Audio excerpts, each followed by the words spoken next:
Hi guys, welcome to another audio video, and I'm reading Song of Solomon 7 of the King James Version Bible, and it reads, "How beautiful are thy feet with shoes, O Prince's daughter!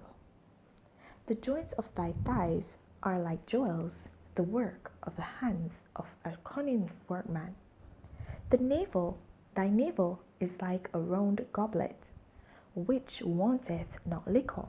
Thy belly is like an heap of wheat set about with lilies. Thy two breasts are like two young roes that are twins. Thy neck is as a tower of ivory, thine eyes like the fish pools of Eshbon, by the gate of Bath-rabbim. Thy nose is as the tower of Lebanon, which looketh toward Damascus.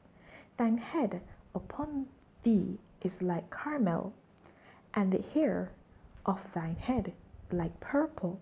The king is held in the galleries. How fair and how pleasant art thou, O love, for delights!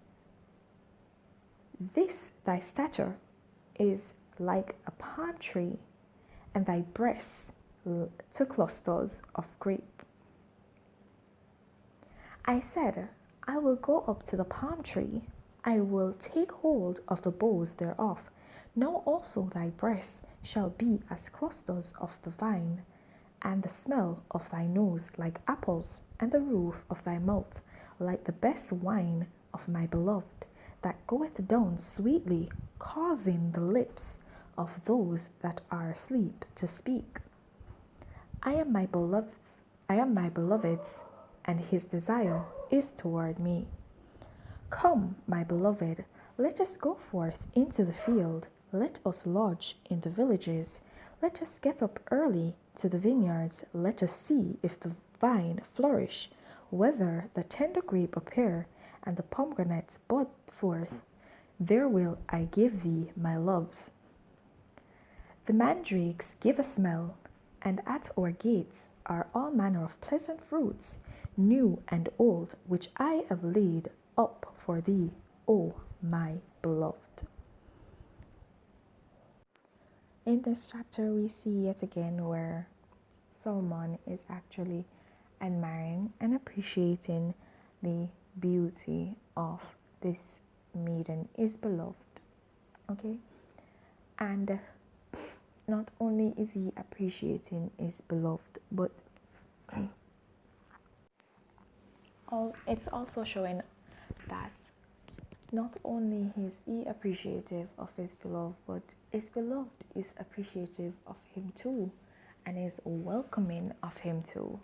And here again, I'm going to draw again a comparison between the relationship with God and with this woman, his beloved that he loves, because both of them are his beloved. And here we see where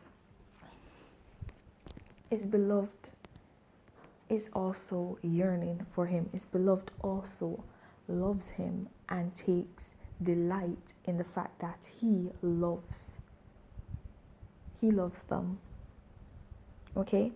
And here we see where it says that they will go forth early in the villages and in the fields, in the vineyards, and to enjoy. And I don't know if you all remember this, but there's the saying in the scriptures where it says that God cannot pour out new wine into dirty vessels, right?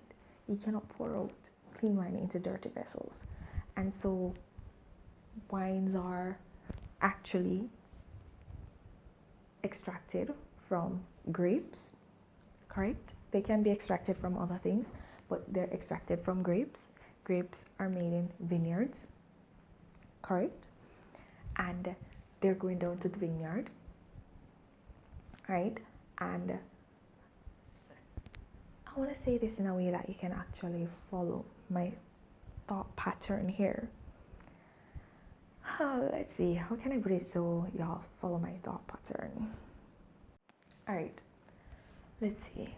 All right, so you have the vineyard, you have the grapes, and you plant and you reap, right? And you check to see if the harvest is actually ready, if the grapes are ready in the vineyard, if the pomegranates are ready in the vineyard, whatever it is, right? And when you do that now, then you pick them, you see if they are fit for picking to actually go ahead and make the wine, right?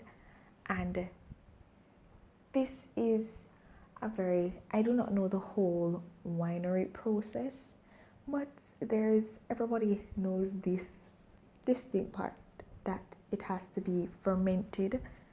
I don't think we'd say fermented, distilled, yeah, let's say distilled, okay? And so it would actually turn into alcoholic beverage, it would turn into wine basically. And here we see where we know that God cannot pour out new wine into dirty vessels, right? And we know that in order for there even to be any wine to begin with, we need to have a harvest. We need to have basically grapes that have actually flourished. And so the Lord makes ready those things for us so that we can actually be poured into, okay? And so that's a part of the preparation. So he's preparing his part, and here we see where he's preparing his part. And in the comparison with God, Solomon is also preparing his part, where rather he has prepared his part, where he had made preparation for God, right? And he makes himself available to God, to be used by God. And we see that God gave him wisdom in return for all that he had actually put in to get to gain that relationship with God. God actually gave him wisdom. So wisdom was the grape that was actually there to be flourished, that would actually flourish. And Solomon had to make himself available because Solomon had knowledge before God, but God instilled this wisdom to him that was above all else. Because if we remember, Solomon did not ask for riches or anything, he just asked that the Lord will help him to actually guide his people in the right way. And that in itself is already wisdom. But God gave him an additional portion of wisdom that will exceed that of anyone that would ever live and that would ever be on the face of this earth. So we see that Solomon did put in his part, and God basically helped him to flourish. All right, so that's where I was going. I don't know if you guys actually followed. I'm really hoping that you followed.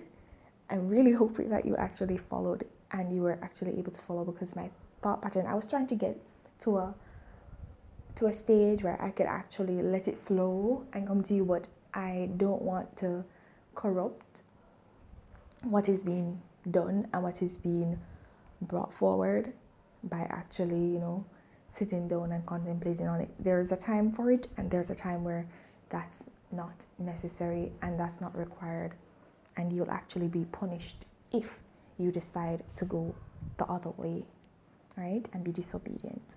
And I don't want to be disobedient. I'm sorry. All right, so guys, I'm gonna encourage you all to continue to walk in your salvation. And if you've not yet gained it, then seek it. There's no better time to begin than the present. Okay, guys, I don't know how many times I can say this to you, and I wanted to end this video, but I need to say it to you. Put God first. He said it in his words, seek ye first the kingdom of God, and all all his righteousness, and everything will be added unto you. Okay? Put God first.